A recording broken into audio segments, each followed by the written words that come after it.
let's break out of this mold and get into the Fantastic Four mold because Andre has seen a film, and if there's one comic book property that is probably most associated with Midnight's Edge, it has to be Fantastic Four. Yes, So I'll indeed. be seeing this tomorrow, but you, living in the Nordic region, has gotten lucky and seen it today. I have. I returned from seeing it just a few hours ago. And did it beat Uh, you off and never stop? I was very very disappointed with the full service provided. Let's say. Fuck. Oh, So I'm bringing tissues for nothing. Uh, Yep. The secret popcorn bucket. Yeah. Well, I do have a blurred version of it. It's true. See, I think we can get away with that. But yeah, so Andre, give us your overall impression of Fan Four Stick Redo. Well, I don't know quite where to begin. What I will say is that it's not nearly as woke as feared. We were given the impression it was going to be a girl boss fest deluxe, and there is some slight girl bossness in it, but not nearly as bad as initially feared. It really isn't. It's not that bad. This movie really isn't that woke at all. You can see that there's some trace elements of it, but the finished product isn't necessarily all that woke. My big gripe with it is that it's very, very stupid. Like, because the movie, it's all right, it's entertaining, it's very, very mid. I don't even know that I like it better than the Fantastic Four movies from the mid 2000s. I mean, say that it's about the level of Rise of the Silver Surfer. Yeah, I would say, yeah, probably Ooh. it's not quite up there with the 2005, about the same level as 2007's Rise of the Silver Surfer, Well, that's not better good. than Four Stick. Where it lost me was that this is a movie about very, very smart individuals. And as I said on X, it's written by very stupid individuals. And there was at one point in the movie where it just lost me. Where it's like, oh my god, like what kind of second grader did you write this for? And I mean like second grade in school, because if you just know some very basic things about physics, about gravity, how the space is put together and the universe works. I mean, that you just have to gonna have to throw all of that out the window, because if you try to think of any of that, it's gonna hamper your enjoyment of the movie. I know it certainly did me. Like the movie lost me with its complete and total idiot level physics and a few other things that just went beyond my ability to suspend my disbelief, or it just asked too much of me, which is a shame, because there's the ingredients for a very cool movie here. They just went a little bit overboard with some things at some times. Like Galactus, for instance, is fantastic here. People have been saying that Galactus is amazing. Galactus is amazing. I don't have anything bad to say about that. But there's like structural things in the story and in the plot that you just kind of like have to buy into. So this movie represents a problem with the writers, more or less. It looks fine. The cast is, for the most part, fine. No, Pedro Pascal is not Reed Richards, and that guy playing Johnny Storm is definitely not Johnny Storm. Sue Storm is all good. The big problem is the female Silver Surfette, who has. There's absolutely no reason on earth why she should have been a female. They try to give like some story reason there to make it like echo Sue Storm in a sense, but it's really haphazard and forced, I think. But overall, it's mostly harmless fun. It's a mid-Marvel movie, which makes it the best Marvel movie for a long time, or the least bad Marvel movie for a long time, apart from Deadpool and Wolverine, which was fantastic. Say that I'll put this about the same level as Thunderbolts. Yeah, Thunderbolts level. Oh, yay. It's nowhere near as good as a Marvel movie used to be a decade ago, but it's compared to the garbage that the MCU has been for years now. This is a baby step in the right direction. It's not the massive course correction that we were promised or anything like that, but it's a baby step in the right direction because there's no overt in-your-face wokeness. I mean, I'd certainly say it's as woke as Superman, but I had much more fun with Superman, let's say. Superman was a movie that I enjoyed. This is a movie where I, at times, rolled my eyes and was frustrated that I did, because otherwise this could have been a really cool movie. But there are just some things in it that just bring the whole thing down a little bit. Down to Thunderbolts level. Down to Rise of the Silver Surfer level. Yeah, Paulie also says, for those who are only listening, agreed, not a massive course correction. So it's a baby step in the right direction. And yeah, I gotta agree with John here. You're not beating us off and never stopping with this review. Even though I'm pretty sure Pedro would want you to beat it off and not stop. Yeah, he looks like Mandrake the Magician there. It looks like Burt Reynolds. There you go. Mandrake. Yeah, don't even say that out loud. Just I know now will Pedro Pascal into existence as Mandrake. Yeah. Now Mandrake the Magician. Now I haven't seen the film, but I was hoping it wouldn't be terrible, but it's not terrible. The thing is, I'm the cynic that Marvel has made me, unfortunately. Yes. So I don't really have a lot of interest in seeing this because I thought to myself, well, at best, it's going to be mid. That was my thought when I was coming up on this, because they did a bunch of reshoots. They apparently got the message that having all the girls solve the problem of the day got fixed. But that just tells me that, it's a last-minute change that might have made it not terrible. But as we've said many times before, the same people running the show are the same people at the top right now. We just heard the other day is that they're bringing in Waldron, the guy who wrote Multiverse of Madness, to start writing up the Doomsday script, which isn't even complete yet. And I thought, you guys have learned nothing. You have learned nothing. And you said that in your video the other day with Kevin Feige in his interview. It's that, even if Fantastic Four isn't the end of the world, so to speak, it doesn't give me a whole lot of hope, even if it's not the worst thing ever. And if it's Thunderbolts territory, what the fuck they're doing. Exactly. Thank you, Donald. But Thunderbolts didn't instill me with any hope. I went to see that. I was like, maybe it'll be good. Maybe it'll be good. No, it's garbage. It's garbage. I know you did. I didn't like it. Yeah. I would place it on the same level as Thunderbolts. I think that's a fair placement of it. But let's see what Paulie has to say, because Paulie has also seen it. Welcome, greetings, glad to have you here. I was looking forward to hearing your take, man. In short, didn't hate it, but there was some extreme stupidity that absolutely took me out of it.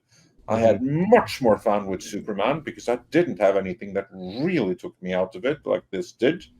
And it's frustrating because it could have been so much better.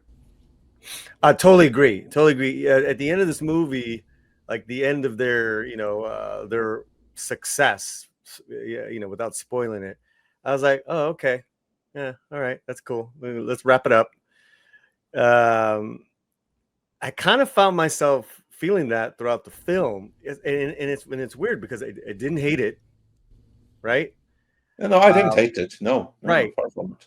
And I there's a lot it's very strange because I'm talking about it to people like, oh, there's a lot I like about it, but why did I like the film?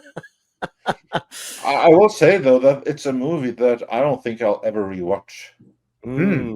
I don't see any reason. Like same with a number of Marvel movies, especially since Endgame.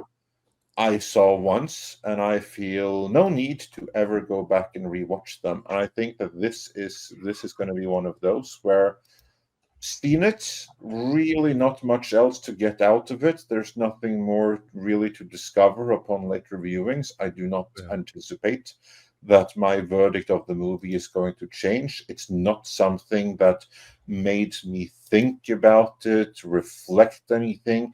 It's just really passive entertainment, and done with it. I see no reason to revisit this. Well, that's me. What did you think of like the look and feel of it? I was just going to ask. I thought it was fine. It's certainly not what everyone has made it up to be. Like, wow, it looks so amazing, and no, it didn't. It was perfectly fine. I mean, there was nothing really special about it. You ask me, the way that it looked. I think it looked fine. I had the same problems with the female Silver Surfer. Even though I liked the business with her and Johnny, it was just business to give Johnny. But well, about Johnny, I mean, all the people that had like an issue with Superman, I hope that they have the same issue with what she did to him later in the movie. Let's say towards the end there. I'm trying to remember. She cuck her own brother? No, Silver Surfer. Yeah, no. Oh. I'll put it in the private chat. We're not gonna spoil it, but yeah. Yeah. Okay. Okay. Well, let me ask a couple things as a person has seen the movie. So the things that I've heard that are good, you guys tell me what your thoughts were. So you kind of mentioned it. So the retro future aesthetic, was that cool? Was that good looking? Yeah, that was cool, I guess. Yeah. Okay. Cool, but really, it wasn't anything that special. They could have done more with it. So, is the dialogue of the era?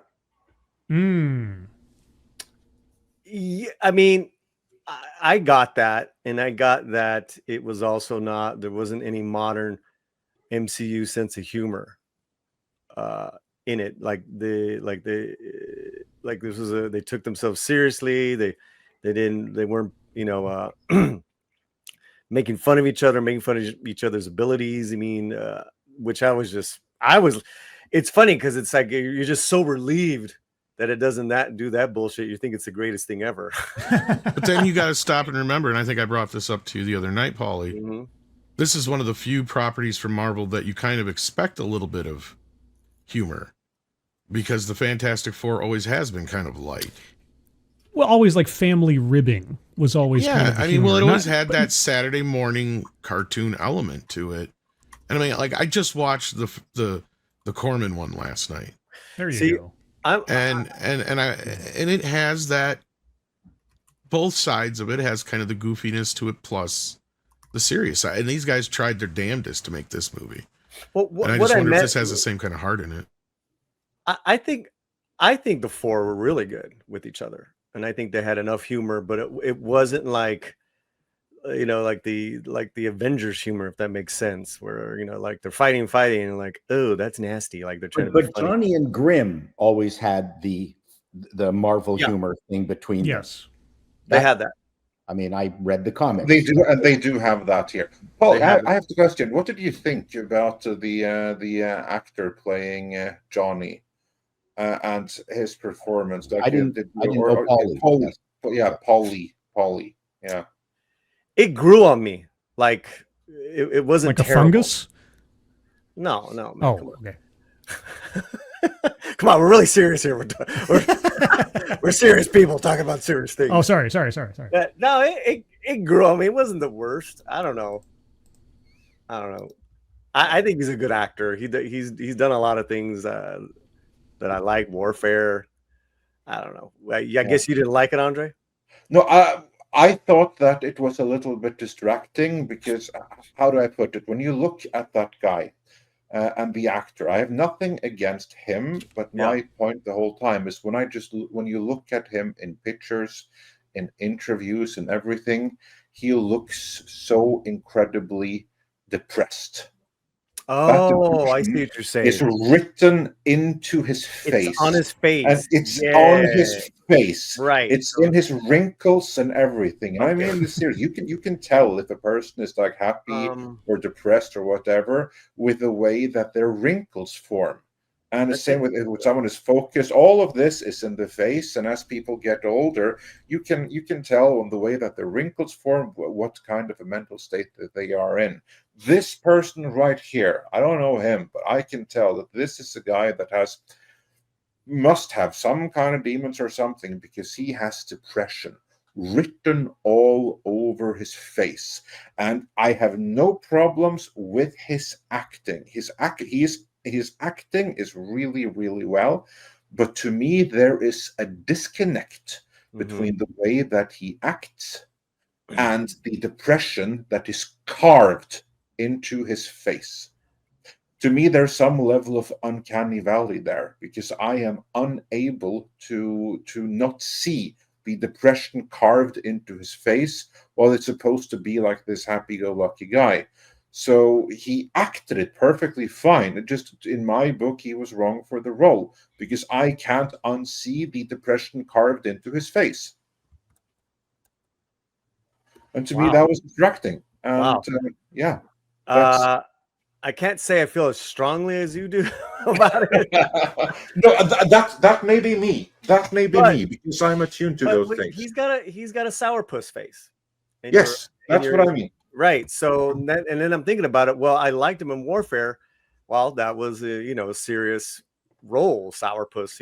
Exactly. I mean, this is the kind of guy I'd love. Like, I have. He does have like this scowl all the time. Yeah. So not one bad word about his acting ability. He acts but he has that depression carved into his face, which means that I think that he is probably better suited for more serious roles than happy-go-lucky roles, because he can't change what's carved into his face.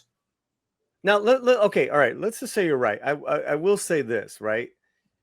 He's that good of an actor that him and Ben's shtick and their comedy bits were really good. He pulled them off. He pulled them off. That's not an easy thing to do, to play that type of comedy. I agree completely. But maybe some, like, and then I'm thinking about it. Maybe someone with that Chris Evans or Chris Pratt younger look. He's got to be that all-American happy-go-lucky guy too. Exactly. It basically needed to be a Chris Evans type. I mean, Chris Evans in the 2000 movies, he was freaking spot on. That's kind of like what you need. And I have not one bad word to say about his acting. Joseph Quinn, is that his name? Joseph Quinn, yeah. I have not one bad word to say about his acting. His acting was really good. His chemistry with Ben Grimm was really good. Not one bad word to say about it. But there, look at that picture that we have there by comparison. Look at that face right there. There's no depression carved into that face. Now contrast that to Joseph Quinn's face, and there you have the depression carved into his face, which makes him perfect for dramatic roles. But in my personal opinion, I am unable to unsee that in the role of Johnny Storm. But I gotta tell you, from seeing him as that. But that's me. Yeah, everything you said, right? I hear you, and yet I still think he did a good job. Like, he did a good job. And I think, this is just me. I think them four kicked ass.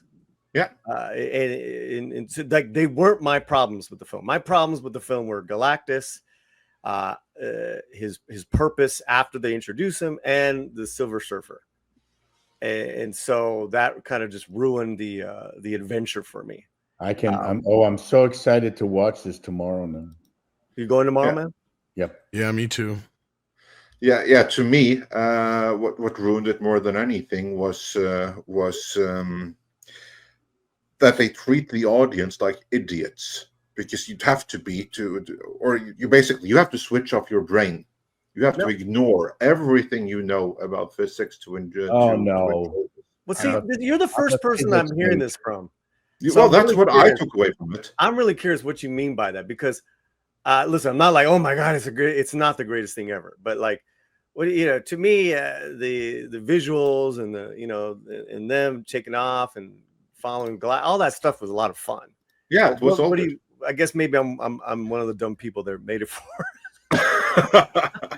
So no, I'm not gonna put it that far, but like to me, I have some minimum requirements for reality. Like for instance, say hypothetically, after you've been at a major space mission about the future of the planet, yeah, I would expect that maybe you share your findings with world leaders and the scientific community first, without going into any more detail. That you may come up with a communication strategy. What's the best way to deal with these especially when things? you had a communications director with you, like she shows up, Yes, the lady. yeah. Maybe it might be a good idea to do like a debriefing with some people of influence and decision making before spreading mass panic, let's say. That's one example. Another example is planetary orbits.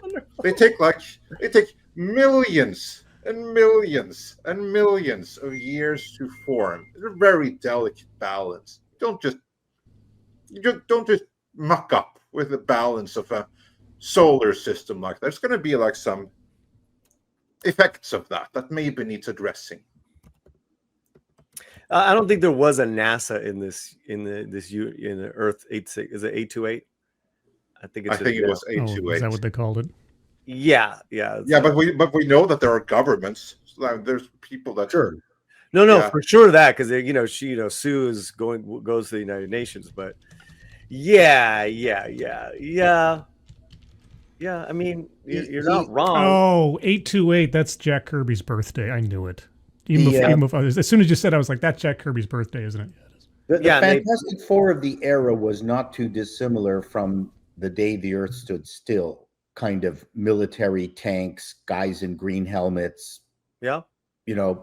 That ACAC guns. There was no NASA. It was suddenly a collection of, again, just like the Japanese Godzilla movies, suddenly the military would come out in full force with whatever tanks and military vehicles pointing useless weapons at the bad guy. Yeah. What's interesting listening to you guys is that it sounds to me that we've had a bunch of movies that if they had made one or two significant changes, they actually would be pretty good. Because let's not forget, these are dumb movies. These are just expensive Conan the Barbarians. They're crazy B movies with. No. You are now insulting Conan the Barbarian. There's far more going on in Conan the Barbarian than there is in this one.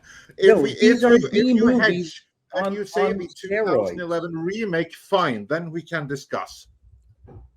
Yeah, don't be talking shit about Conan, Paul. Jeez, Paul, calling it dumb. Dangerous territory. You're onto something. The Beastmaster, then. Okay, I'm just saying that we treat them way too seriously because I understand what Paul's sentiment is saying, even though we all want to punch him in the face now. Let me finish. So yesterday I decided to watch Aquaman 2. Mm-hmm. Why? And I was shocked at the amount of money they put into that. Yeah. Yes. It looks spectacular in places. They just got two things wrong, and that was ultra broing Aquaman, turning him into super bro, even compared to the first movie, and making the bad guy inconsequential, and then having another bad guy on top of him, which they defeated within 3 seconds. So if they had just fixed those two things, the rest of the movie was really well realized and very well scripted in the context of a superhero comic book movie. It was very comic book. If we're talking about Superman and maybe this movie, they just screwed up Aquaman. Like, deep, don't make him like he's This is just- 124 minutes I'll never get back, Paul. Yeah, I agree with you. It's not but watching there's it. parts of it that are great, Tom. But again, Super Ultra Bro and the bad guys, they screwed that up. And it sounds to me the same thing with what you're talking about, is that if they just made a couple of alterations, it would have been a good superhero movie. Now, all that being said, I still think it's going to be a blockbuster to the general audiences. Well, I'm glad for that. Andre, what do you think? I think that this movie is going to Or at least the first week. overperform relative to recent Marvel movies. Sure. Beyond that, I don't know that it's going to be like a global hit or something. I couldn't say. I mean, I'd put it about the Thunderbolts level. I mean, it has a bigger brand name. If it gets some good word of mouth going, then I don't think it's going to be a breakout hit. I think it's going to struggle to do as well as Superman domestically. Now, internationally, I think it's going to do better than Superman. Why do you think that? Because Fantastic Four is probably a stronger cinematic brand internationally than is Superman, because there's been more recent Fantastic Four movies, plus it's part of the Marvel Cinematic Universe. And much of the international appeal in superheroes is very specifically Marvel Cinematic Universe. I mean, for the international audience, it's Batman, it's the Marvel Cinematic Universe, which allows you to check out many other things, and then there's kind of like everyone else. Superman is everyone else. Fantastic Four has the MCU going forward. Going back to that moment that you said in the private chat, I forgot that happened. That makes you think less of the movie now. That was a girl buff moment right there. That's why I didn't like Silver Surfer. You're right. Yeah. And Sue Storm is not. The Silver Surfer is. Yeah. In my opinion, right? Sue Storm is fine. Fine. So she single-handedly made world peace. That's her girl boss. Oh no, she had a job. Everyone had a job, right? Yeah. Because Reed was the one who figured out how to save us. She was the one who got the nations behind it. So that didn't bother me. I don't know, man. You know, she wasn't never putting down the men in the movie. You know, like it was a very familial thing. So everyone had a job. I don't know. Does that make sense? Yeah, it makes. I have a question. That makes perfect sense. I have a question. How was Mr. Fantastic's stretchiness? Did it work? Was it embarrassing? It wasn't a lot. It was as unembarrassing as stretching powers possibly can be. Right. If that makes sense. Because they always look stupid. Except in the Incredibles. The Incredibles, it was just beautifully done. But that's animation. Yeah, that's animation. If you were to do a live action remake of The Incredibles, it will look lame. The stretchiness, the stretchiness was as about as good as stretchiness can be, I guess. I don't have any. Yeah, I think what they did good, Andre, was that they didn't overstretch the stretchiness. They should have stretched it a little bit further just to see what would have happened, or just let weren't go creative at one end. And they weren't creative with his powers for sure, because even after he gets the cosmic radiation, I think he can think even more so on a different plane, correct?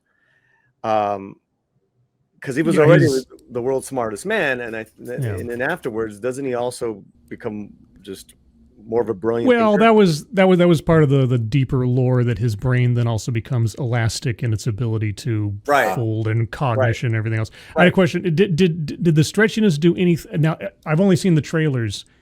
Was his stretchiness used for anything other than just rapid mobility? Did he like wrap himself around somebody like a band or anything like that, like we see in the comic books? Or was it just like he was able to leap tall buildings with a single spring kind of thing? He was able to keep Galactus entertained for a moment there. Is that where the beat-off stuff comes from? More importantly, did he stretch himself into a giant trampoline and catch a bunch of people before they hit the ground? There you go. Yeah. That's key Reed Richards. Yes, that's that is, prime Reed Richards. So people jumping out of a burning Andre, building kind of thing. Do you remember the flashbacks that they showed at the beginning of the film, like because they're kind of dumping exposition real quick? Did they show, because they're fighting a couple of local villains? Did he do any of that? I don't recall him doing any of that. I do recall that there were a bunch of movies I would much rather see than what we got.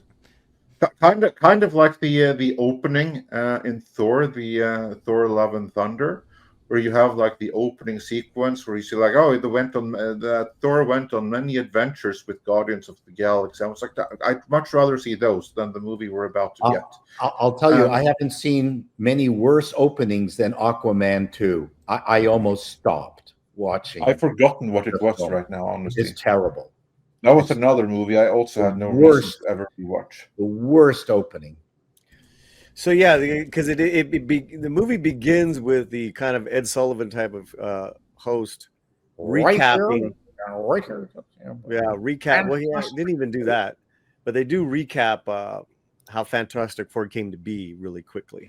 Yeah. He was the producer, showrunner of the Sherlock series on BBC. He played Sherlock's brother. Oh, right. I forget his name all of a sudden, but yeah, I recognize him. Yep. Giving work to all these Brits. Matt Gaddis, a serious man in the chat. Matt Gaddis, that's right. Yeah, I saw the film with Chris Gore-Allaning and Nerdrotic and Rosa. We're all in the same row, so it was like, wow. You talk about varied opinions. Yeah. I was just like, wow. Yeah. But that's good. Varied opinions is good. It is, man. It is. And it was a room full of like huge freaking YouTubers, man. I was like, damn, that person is that person is. You know, of course they're all, creaming over it. But Gary, I believe Gary and Gore, I'm trying to remember. Did they like Fantastic Four better than Superman? Gore did like it better than Superman, yeah. Right. Gary and Gore liked it better than Superman, and me and Alan love Superman. And according to Rosa's reviews, yeah, she loved this one even more. So there you go. That's what I mean. I think it's going to be some very mixed responses here, and I think that there's no accounting for taste. But personally, I don't even see this in the same league as Superman. But hey, that's me. I see every single objection that people have with Superman. I see all the complaints, and I partially agree with many of them. But I just think that Superman is a far better cinematic experience than this Fantastic Four. My opinion. Question: Does Fantastic Four breach $400 million globally? Oh yeah, I think so. Oh yeah. Okay. Yeah. Because the international audience is going to help it here. Like Superman is actually doing really, really well domestically. It's internationally that it's really struggling. I think that this movie is going to get much more help from international audiences than does Superman. And that has very little to do with the movie itself. That's the MCU factor that helps it there, because the loyalty of the international audience is with the MCU right now. Yeah, the MCU has lost a lot of faith, but still, that's where the nostalgia is. That's where the familiarity is. Superman, significantly less so. Yeah, and Pedro should have shaved. That being said, he was to me. Did you mean manscaping? Well, he just had he had his mustache and mustache. A beard because he was in the lab. I would have liked if he was shaved and then he had a beard because he hadn't been out of the lab for 3 days. Well, no one complained about what's his name beard when he got blown up by the Scarlet Witch. There was Reed. There was the scruff beard. Well, yeah, but at least then it was like a full-faced beard kind of thing and not like the Pedro stash. I'm just saying that just because a white dude had a beard, no one complained. But then a Latino has a beard, then everyone has a mustache and is looking Burt Reynolds. They're all over him. I sense racism. Oh. I think it's more that Krasinski was in a different universe, so that's how they justified it. And it was a quick cameo. This is now your official Reed Richards. We don't want Ricky Ricardo. Hey, Sue, I can't see you, Sue. I can't see you. To be fair, though, this also is a different universe. It's just a Fantastic Four that they chose to follow. Susie, where did you go? You got some splaining to do. What did you buy, Sue? Ben Grimm is so hard and his heart stubble. Susie, What did you buy? Yeah. it was just some new uniforms. Ooh. But yeah, Susie, are you using your powers to make my bank account disappear again? Oh. You know, he should have shaved Paul. You should have shaved Paul. Oh boy, that's a whole other video. Oh Jesus Christ, Scribe! You're on one today. No, I'm a bad influence on Scribe. Yeah. You know, because I actually thought he did a really good job. It wasn't a problem at all for me, and even Gore and Chris, Gore and Gary said as much as well. It's like he was fine. You know, there is a consensus, guys, that he is a good actor. He is. No one has ever said that he isn't. But probably, you know, he was the fourth choice. So there you go. Yeah, that doesn't. What did you? I mean, it's established that she's pregnant in the film. What was your take on that, Andre? That I have no issues with. Maybe wait until like second or third movie in before going with Franklin Richards. But I do not have any issue with people either sitting on the can or getting pregnant in the MCU, if that's what you mean. No, I'm just saying because they leaned heavily on it. You know. Yeah.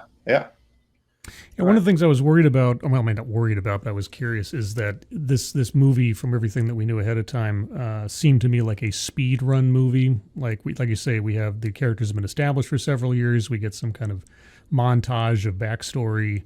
By the end of the movie, even if it is only about as good as Thunderbolts, do you feel like you have enough information about these characters to care about them? Or do you think that everything was just kind of too add water and instant potatoes kind of thing? The latter. I feel I know these characters, but I don't like them to the point where I care about them or have any need to ever see them again, if that makes sense. I mean, they show up fine, but I'm not going to lie and say that I'm excited about the prospect of them showing up. Like, I'm more excited about them showing up again than any of the, say, Eternals showing up again. Sure. But I'm not much more excited. I like these characters. I actually like them. What I don't want is the same thing. I want Reed to be a leader in this Avengers. I don't want the same type of situation here. Was he Where's Dr. Doom? Oh yeah, there's that question. Andre, did you stay and watch it until the final credits? Yeah, I did, but I only I only halfway paid attention to the final. I was on my mobile. I didn't really care, to be honest. No, did you see the Jack Kirby quote? Yeah, I registered that there was a Jack Kirby quote, but I didn't catch quite what it was. I was busy with something else on the phone at the time. Andre's over it, man. Yeah, he's back on Candy Crush at that point. You're playing my dad. Dad's playing over here in Candy Crush as well. All right. Yeah, I did like the characters a little bit more than Andre. I wanted a different adventure. I didn't want the the Franklin thing in this first one. I do agree. No, that's what I mean. Yeah, it should have come later. Yeah, it should That's have too been much. second or third, but it wasn't bad. It's just like, let's see them kick some ass, and Same with the whole Galactus story. I mean, I kind of like feel like we already did this in 2007, and that's what I mean with like all the stories that we saw in the intro. I just think it would have been more fun to have seen some of that, and then you could have saved Galactus and this whole story for a third movie. Like maybe this should have been like a Disney Plus series, and do like 2-3 story arcs over the course of a season, going through some of those adventures and conclude it with that's Galactus. interesting you say that, because I do agree with you, because New York was so interesting how they set it up. They could have just been like, localizing their villains for this one, and doing all those things that Paul said, with how to stretch and make themselves and then, like you say, you start hitting the universe in 2 and 3. Yeah. Or if you can't wait, I mean, this would have been a far better series to make than Ironheart and the upcoming Wonder Man. I mean, so sure. take the budget for the two of those and do a Fantastic Four series. Like That maybe would be after awesome. Fantastic, maybe you shouldn't give them the theatrical treatment right away. Fantastic Four, maybe that is something people would have watched on Disney Plus. And then all of the stuff we had in Prologue, devote like 2 episodes to each of that, and then the 3 final episodes to this Galactus thing, and boom, you're good to go for Avengers Doomsday. That would be like far better setup, I think, than this feature film, which kind of like felt, I'm not going to say it felt too long, because it didn't, but I kind of like feel that the characters should be seen more, in a sense, as you like. I'm not excited about seeing them in another movie, but maybe after a TV series that had like more space to breathe, we get to see them more. I mean, I'm not going to spoil anything, but I will say this though: the time span from the first flashbacks to the end credit scene is 8 years. Yeah. This movie spans 8 years. Yep. All Really? in total. Yep. Yes. And I just kind of like feel, since you have something that spans 8 years, maybe it would be better to do it over the course of a TV series, and then like have like Mole Man. Yeah, for instance, have like the first 2 episodes, or the first episode be that monster coming from the ground, and episodes 2 and 3 be a year and a half later, Mole Man, and then 2 years after that you do the next storyline, and then you're up to like 4 years in. Now is when you do like the final thing, and then like 1 postlude episode to set everything up for later. I just would be better way to do it. But you just explained the movie, because they did those first 4 years in 4 minutes. Yeah. 8 years. And as I said, I would rather see those 8 years develop, or those 4 years developed more, that we had in the intro sequence. Yeah. Then go straight to the same story already covered in Rise of the Silver Surfer. And outside of the look of Galactus with a Silver Surfer and stuff, I thought it was handled better in Rise of the Silver Surfer. Well, it's interesting because that's exactly what Superman was, but the Superman adventure in this movie was so much better than this one. Yeah. That's, because basically they did, the 3-minute dump, the 3-year dump within, 30 seconds of Superman. Whereas here, but the events of the movie, that was an information dump. But it's like, and now is when we start the movie, and then after that starts, like the whole movie takes place in 2 days or something? Yep, I think 2 days. Yeah. But the adventure was, because it was still localized. I mean, it really, besides the pocket universes, it never left what's the darn town? Metropolis. And it was Lex Luthor. Yeah. Right? It was so, and it's a setup for the next bigger adventures, maybe with Bizarro and all that. But you're right, you know, and that was my problem with Fantastic Four. I just didn't like the adventure. I didn't like what they did to Galactus, what his motivation was. I loved his entrance, but it would have been really cool to get like, you know, like then That was another thing. I just have to say, like, again, I'm not going to spoil anything. no, But I have to say that, wow, Galactus was awfully cooperative. I mean, they had the plan. He was really cooperative. His motivation was very straightforward in the comics. Yes. yeah. It was survival. It was, I must eat this planet to live. I need to eat. Yeah. That's it. That was the whole. That was the wonderful thing about him, was he didn't. It was. He has the same motivation here, so I don't have a problem with that. I have a problem with, and Paul, you're going to get this. I have a problem with him not saying, Silver Surfer, go fetch me that, instead of doing exactly as the Fantastic Four and Reed Richards' idiotic plan assumed that he would do and required him to do, because he had one plan, and it assumed Galactus acting like a complete and total idiot. So good things that the writers are complete and total idiots, and Galactus didn't think to say, Silver Surfer, go fetch me that. Or you know what, Silver Surfer, F you, I'm gonna eat you, and then I'm gonna go eat. That's it. Like it was like, what? I'm like, why is he what? And then no. Yeah. Well, they should have done the New York Fantastic Four, where the monster from underneath, Mole Man, the different. He even talked about, Reed Richards even talked about how he sectored different villains and different mafias in New York. It's like, let's do that. That would have been fun. That's how they should have opened the series, is with something small. You work up to Galactus. You don't have Galactus. I'm so tired. Like Marvel we've all talked about it.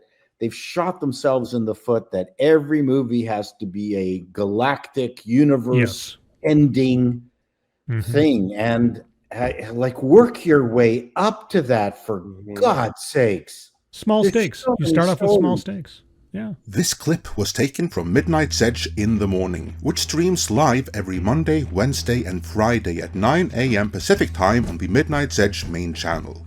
There you can send in your live questions and comments before clips and full stream replays are uploaded to Midnight's Edge live archives.